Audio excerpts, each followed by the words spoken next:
हनुमान जी की परिक्रमा, भैरव की परिक्रमा, शंकर भगवान की परिक्रमा, शिव जी के जितने रुद्र अवतार हैं, शंकर भगवान के जितने अंश अवतार हैं, इन सब की परिक्रमा का भाव 3 परिक्रमा का। कितनी परिक्रमा? 3। काल भैरव, भैरव की परिक्रमा कितनी होती है? जम के बोलो, 3। हनुमान जी की परिक्रमा कितनी होती है? 3। शंकर के जितने अवतार,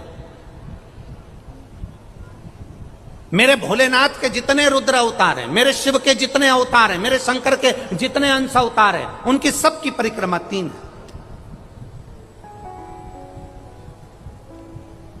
सबकी परिक्रमा 3।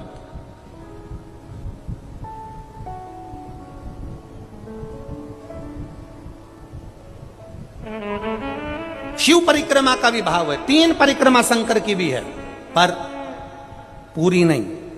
कैसी? आधी। आधी भी कैसी?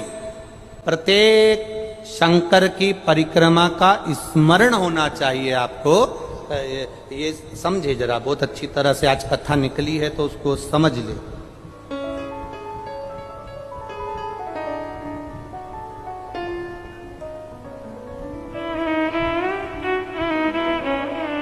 जैसे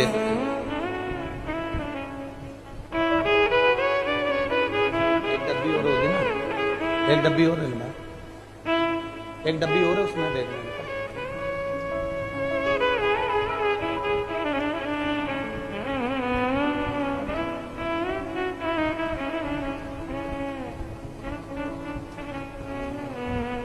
जैसे ये शिवलिंग है, बहुत सावधानी से समझना, सावन का महीना है, बहुत प्रेम से समझिएगा।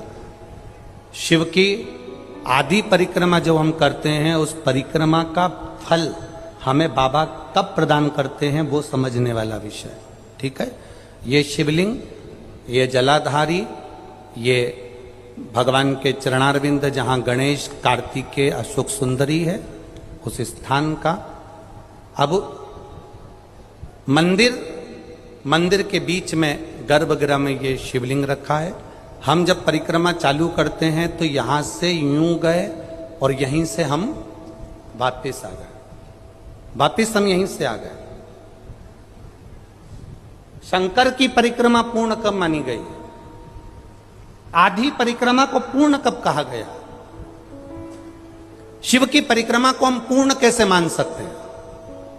हम कहते हैं, हमारे शास्त्र कहते हैं कि शंकर की 3 परिक्रमा करो, या भगवान की 3 परिक्रमा करो, या देवता की 3 परिक्रमा करो। परिक्रमा का फल कब मिलता है?